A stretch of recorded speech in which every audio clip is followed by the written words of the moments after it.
Do you have items in your craft stash that are neglected and unused, but you can't bear to get rid of them? Welcome to Use It or Lose It, a weekly YouTube series where I'll dive into the products that you have lying around in your craft room and the products I have lying around in mine. After I've created something, I'll decide if I think I'll use it again or if it needs to give up that precious space in my stash, and I hope you'll play along. Hey there, it's Jen, and welcome back to another episode of Use It or Lose It. Today we're going to be talking about buttons, and honestly, this was a well-requested topic to do for this series, but I honestly don't have a lot of buttons. I've gotten rid of a lot of them already. So I've also included some Flair and just some circular kind of stickers and things. And then also I am going to be including some enamel dots. So this is kind of like, you can take this as using anything you have that's circular. You could do the whole thing with buttons, you could do the whole thing with Flair, the whole thing with enamel dots, whatever you want. But I'm going to be using a mixture of all of them. So let's go through let's go through the layout, and then I'll give you a few more ideas at the end of the video. So I'm starting with these two photos of me and my bestie. She took me to Color Me Mine for my birthday, and that's just a place where you can paint your own like ceramics, and then they fire them and you pick them up another day. And so what I'm doing with the buttons right now is sorting them into colors. I kind of laid this out beforehand just so I could see what it looked like. And so I'm skipping through this pretty quickly here. What I'm going to do is try a few different things with the buttons. So first I'm going to try putting them in rows, and this is something you could definitely do as well. Again, I don't have tons of buttons, so I'm using Flair and little wood button pieces and some brads and stuff like that, and chipboard pieces just to fill in the blanks. And I think that this technique would work with any of those mediums. You can mix and match them, or you could do all buttons, all Flair, all brads, whatever. So I'm just lining them up a little bit here in rows, and I think this looks really cool, but I couldn't figure out how I would arrange my photos with this particular layout. And I think this would be nice if you had photos that you could space out the rows a little bit more and put your photos in between the rows. I think that would work well. But what I'm going to do here is put them in a circle. And yes, I have them in rainbow order. I've been a huge fan of rainbow lately, and so I am doing it again. But you could do this all in one color, or you could do it with just a couple of colors, or you could totally do the colors randomly and not in rainbow order, whatever you like, and the same thing will work. So I'm creating a circle here, but again, you could create any sort of shape that you wanted. You could go around the borders, so it's a square. So lots of different ways that you can do the same thing. And I'm finding that often with these things that I'm wanting to use or lose, often what I need to do, or what I like to do, is to put a whole bunch of the thing on one page, and that creates an impact, which I really love. In fact, I have a class called Make an Impact with Iridescent Landgraf, where we show you different ways to make an impact on a layout, and some of these similar things, similar techniques are used in that class too. So here you can see I've got it more circular, and I'm starting to glue things down.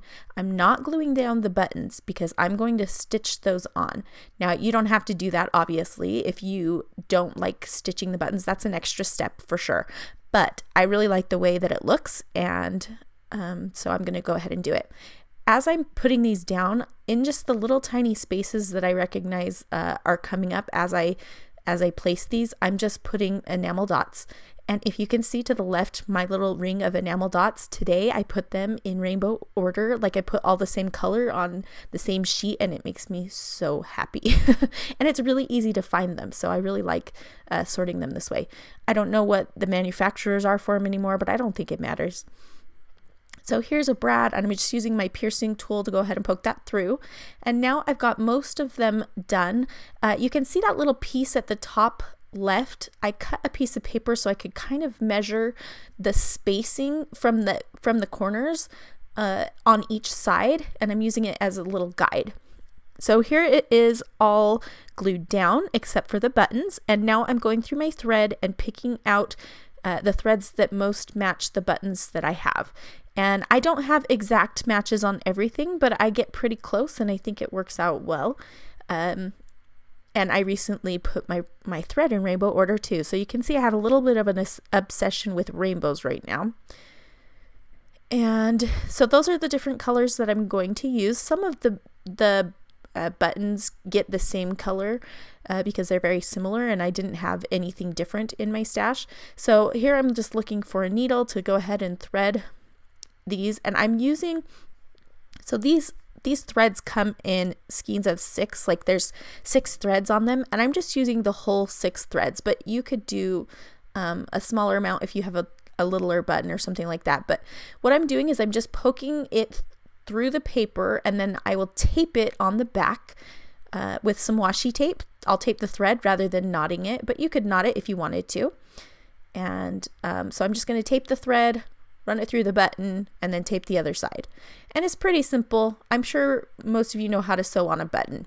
So here they are, they're all sewn on, and what I want to do next is add a little bit more color. So I'm going to take out my spray mists. I have this little like a swatch book that I made of all of the different colors that I have, and so I'm just pulling out the ones that kind of match the colors that I have going on in my circle, and I'm just going to splatter some dots. And because the dots are round and all of the buttons and Flair and chipboards are round, I think it just it works together really well. So I really, again, I like color coordinating, and I like rainbows, so you're going to see a lot of that maybe.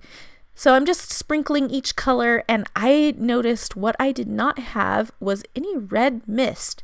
And I don't know, I think the reason I don't have red mist is because when I think of red mist, it kind of reminds me of blood or something. But when you're doing it like this in a rainbow, it's not too bad. But what I decide to do is just, I have some watercolors, some really cheap watercolors that I just did to get this orangey red color, and then I have some acrylic paint that I'm going to add some water to get a darker red. So you can use any kind of medium you have. You don't have to have spray mist. You can use watercolors, you can use acrylic paint. You just need to thin it out enough that you can sprinkle it like that. So, and I'm using a large round brush to do that one. And so, again, I'm just going to keep sprinkling all the different colors. And I have quite an array of these spray mists, and so it was easy for me to find most of these colors. But again, you could use anything else if you don't have spray mists. And if you don't like the look of the splatters, you could definitely leave them off if you're more of a clean kind of scrapbooker. So I decided that I wanted the dots to kind of go all the way to the edges of the page everywhere it touched. And so I sprinkled a little bit more red at the top, and I'll sprinkle a little bit more yellow on the top right as well, just because I want it to kind of fill that space. And I think this would have been really cool if I would have done even more splatters than I did, like have the dots be tighter together. But you know, I just did it this way, and this way worked well, but it just gives me ideas for next time.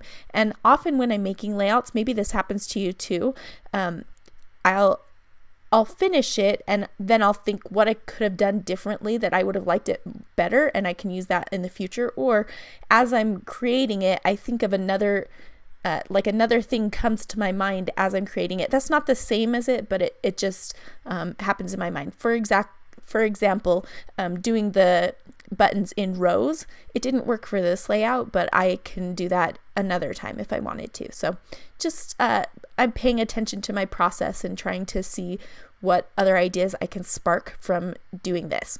So I didn't really have that purpley color, that light purple lavender color either. And so I'm just going to mix them up with this pan of watercolors.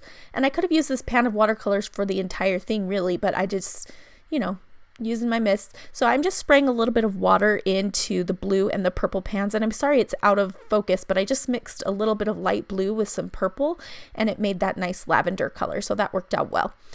And I got mist everywhere, so I'm just wiping off my space here.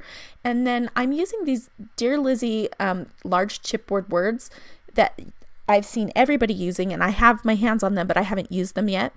And I'm going to use that for my title, and it's going to be kind of an interesting title because it's Hello 33, but I'm going to nestle the 33 up between the H and the L. And so because this was on my birthday. My bestie took me out for my birthday to paint these little mugs that we had. And so what I'm going to do though is I'm going to pop this up. So it's chipboard already, but I want to give it a little more dimension. So I'm just cutting up some foam adhesive and putting it on the back. And then I'm going to put adhesive on the back of that and glue it down to my page. And I did the same thing with the 33. And so it has a little bit more dimension, which I think is good when you do white on white. I like to pop things up because it helps to give it a shadow, and it helps it stand out just a little bit more while still blending into the background. And because I have so much color going on around the edges, I didn't want to bring a lot of color in the middle. So I thought probably black or white would be best, and I ended up just liking the way that the white looked. So just kind of putting my photos beneath the word hello and overlapping them a little bit. And then I went to my typewriter and I just typed up my journaling, and I just talk about how it's weird to be 33. And I remember looking at people in their 30s and thinking they were so old, but I don't feel old and I'm still a kid at heart. And so CJ taking me to do this paint thing was perfect. And we made mugs that matched just like BFFs would. And I mentioned BFFs in the journaling because I thought it seemed a little bit more juvenile as well, if that makes sense. So I'm just cutting them up, and I made it so that each line got smaller and smaller just so it fits in that kind of circular sense. And then I'm using some Scotch quick dry adhesive in my fine line bottle to just glue those little strips down, and I love using that the most. If you've watched my videos, you've probably seen, but I always link to it in the video description, and I link to all available products in the video description as well. Now these buttons, I have no idea where they came from, so I don't know that I can link to them, but I will try to link to some other kinds of buttons and to any other products that I used that I'm able to find. So now I'm just going to stamp the date, and I'm just going to stamp October 2017, just putting it right above the 33 and stamping it a few times. And then I'm going to, this is a part that gave me a struggle. So I was trying to decide if I wanted to put some stuff around the photos, and I thought maybe tucking a few die cuts in that kind of color coordinated with the circle of color, that might be nice. And so I'm putting green over on the green side and pink and purple over on that side. And I'm going to struggle for a while. I looked through a bunch of Chamel die cuts, a bunch of Dear Lizzie. I looked through Maggie Holmes. I looked through a whole bunch of stuff, Pink Paisley. And I'm just trying to find a way that I can build up the layers on the sides just a little bit, because I want to fill it out, because there's lots of space on either side of the photos. And I want it to feel a little bit more circular on the inside as well as the outside. So basically at first I thought I would do different kinds of shapes, but that just really wasn't working. And so what I decided to do instead is just use some die cuts that are kind of square and just put them on either side of the photos. And so you can see I've got different shapes here now, but I will end up changing my mind and just going with some kind of more flat layers. And so you can see on the right I have those two green pieces, and that's gonna work out well. So I'm trying to find a similar thing that I can put on the left hand side with pink. And so again, just using a few different manufacturers and different lines to be able to do that. And some of this stuff I don't end up using. I found that the scallop was just a little bit too much of a shape. I don't know if that makes sense. But I'll end up switching it up here, and you'll see in the final photos, which are at the end of the video, how it turns out. But after I add the layers on the sides, that's going to finish this layout up. So now for a few more ideas. The first thing I thought about was putting buttons under a cut file, just like I did in episode 1 with the wood veneer. You could do the same thing with buttons, and I think that would look really nice. So I definitely suggest giving that a try if you would like to. The next idea I had was to use them as centers for flowers, which I think is a kind of obvious one. And then I thought about using them to make a border on your page, so you could just do them all to one side. Now I'm just using what I have left. I told you I don't have very many buttons, so these don't necessarily match or anything, but I'm just showing you how you could kind of fill up the side of a page, or you could move move it a little bit more to the center so it's only got it's not quite to the edge. The other thing I thought about, which is kind of what I showed you at the beginning, is doing a whole line of them, and this is just one line across, so it's kind of like a border, and you could do a whole line across a page, and you could do it at the bottom if you wanted to as well. The next thing I thought about was putting them into a shape. Now, again, I'm just kind of